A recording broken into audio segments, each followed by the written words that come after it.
अल्हम्दुलिल्लाहि वहदहु ला शरीका लहु वस्सलातु वस्सलामु अला मन ला नबिय्य बअद। अम्मा बअदु फ़अऊज़ु बिल्लाहि मिनश शैतानिर रजीम। बिस्मिल्लाहिर रहमानिर रहीम। वमा खलक़तुल जिन्ना वल इंसा इल्ला लियअबुदून।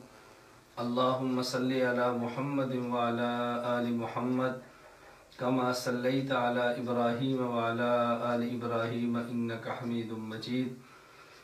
अल्लाहुम्मा बारिक अला मुहम्मदिन व अला आलि मुहम्मद कमा बारकता अला इब्राहीम व अला आलि इब्राहीम इन्नका हमीदुम मजीद। अल्लाह रब्बुल इज़्ज़त ने करम ये किया कि हमें इस्लाम और ईमान की दौलत अता फरमाई। हुज़ूर अकरम सल्लल्लाहु अलैहि वसल्लम के वास्ता से दीन और दीन के अहकाम हमें अता फरमाए। इस वक़्त ज़िलहज का महीना शुरू हो रहा है और अजीब बात यह है कि इस्लामी साल का पहला माह मुहर्रम है और आखिरी माह ज़िलहज है। बाज़ अमाल ऐसे हैं जो मुहर्रम के साथ ख़ास हैं और बाज़ अमाल ऐसे हैं जो माह ज़िलहज के साथ ख़ास हैं। पहली बात तो ये, जब किसी भी माह का चाँद नज़र आए उस वक़्त मसनून दुआ ये है कि इंसान चाँद अगर देखे तो ये दुआ मांगे, अल्लाहुम्मा अहिल्लहु अलैना बिल यमनि वल ईमान वस्सलामति वल इस्लाम रब्बी व रब्बुकल्लाह। हुज़ूर अकरम सल्लल्लाहु अलैहि वसल्लम ने तालीम दी है कि ये दुआ मांगे कि या अल्लाह, इस चाँद को हमारे ऊपर आप इस तरह निकाल दे कि बरकत भी हो, ईमान भी हो, सलामती भी हो, इस्लाम भी हो। और चाँद को खिताब किया गया रब्बी व रब्बुकल्लाह, मेरा रब्बी अल्लाह है और चाँद तेरा रब्बी अल्लाह है। ये दुआ तो हर माह जब भी चाँद देखे तो मांगनी चाहिए। ज़िलहज का जब चाँद नज़र आए, वो शख्स जो साहिब निसाब हो, उसने कुर्बानी चूँकि करनी है, लिहाजा ऐसे शख्स को चाहिए कि वो बाल अब ज़िलहज का चाँद नज़र आने के बाद ना कतरवाए, अपने नाखन ना तराशे, ज़ेर राफ जो बाल हैं उनको साफ़ न करे। हाँ, अगर किसी शख्स के 40 दिन इस तरह गुजर चुके हों कि उसने ज़ेर नाफ बाल भी साफ़ नहीं किए और नाखन भी नहीं तराशे, तो ऐसे आदमी के लिए बालों का लेना और नाखन का तराशना इसकी गुंजाइश मौजूद है और ऐसे करना चाहिए। वरना जो शख्स साहिब निसाब हो, उसने कुर्बानी करनी है, तो ज़िलहज का चाँद नज़र आने के बाद वो बाल भी ना ले और नाखन भी ना तराशे। कुर्बानी का निसाब क्या है?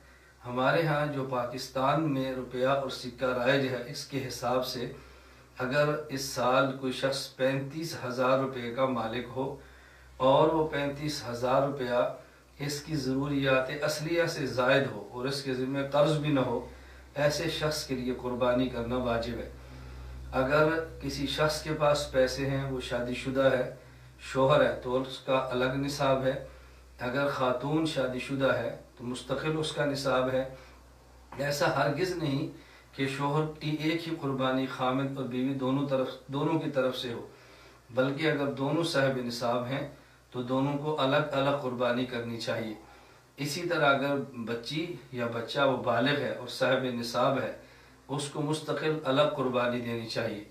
ये तो कुर्बानी के मुताल्लिक़ चीज़ें हैं। अगर अल्लाह तौफ़ीक़ अता फ़रमाए तो हुज़ूर अकरम सल्लल्लाहु अलैहि वसल्लम की ज़ात की तरफ से भी कुर्बानी देनी चाहिए।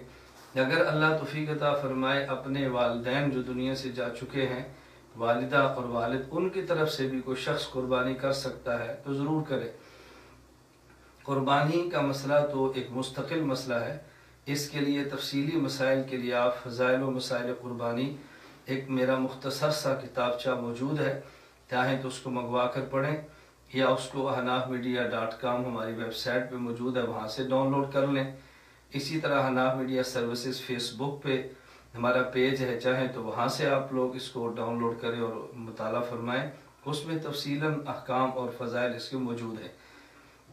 बाकी ज़िलहज का माह, इसमें ख़ास बाज़ अमाल ऐसे हैं जो बाकी महीनों में नहीं। मसलन ज़िलहज के पहले 9 रोज़े ये रखना साबित है, अहादीस में इसके फ़ज़ाइल मौजूद हैं। खुसूसन 9 ज़िलहज की फ़जीलत तो बड़ी मुबारक है कि 2 साल तक के अल्लाह रब्बुल इज़्ज़त जो सग़ैर गुनाह है अपने करम से उसको माफ़ फरमा देते हैं। तो हम इसमें पहले 9 रोज़ों का अहतमाम भी करना चाहिए जो शख्स रोज़े रख सके उसको रखने चाहिए। और 10 ज़िलहज, 9 ज़िलहज से लेकर 13 ज़िलहज तक ये 5 अयाम तशरीक है। हर फ़र्ज़ नमाज के बाद मर्द और औरत दोनों तकबीरात तशरीक पढ़ें, और ये एक मरतबा तकबीरात तशरीक को पढ़ना वाजिब है। मर्द हो तो ऊंची आवाज़ से, ख़ातून हो तो आहिस्ता। मर्द अगर बाजमात नमाज पढ़े तब भी जहर के साथ पढ़े, और अगर अलग नमाज अकेला भी पढ़े, किसी वजह से जमात के साथ शरीक न हो सके, जमात उससे रह गई हो, अकेला नमाज पढ़े तब भी तकबीरात तशरीक जाहरन पढ़े। अल्लाहु अकबर, अल्लाहु अकबर, ला इलाहा इल्लल्लाह, अल्लाहु अकबर, अल्लाहु अकबर, वलिल्लाहिल हम्द। मुसलमान को चाहिए तकबीरात तशरीक का भी अहतमाम करे, कुर्बानी का भी अहतमाम करे, और कुर्बानी के अहतमाम के साथ ईद का भी अहतमाम करे। मुसलमान के लिए ईद के मौके पर अच्छे लिबास का अहतमाम करना, और खुशबू का अहतमाम करना, गुस्ल का अहतमाम करना, वक्त पर ईदगाह में जाना और नमाज़ पढ़ना, बहसीत मुसलमान इसका हम सब को बहुत ज़्यादा अहतमाम करना चाहिए।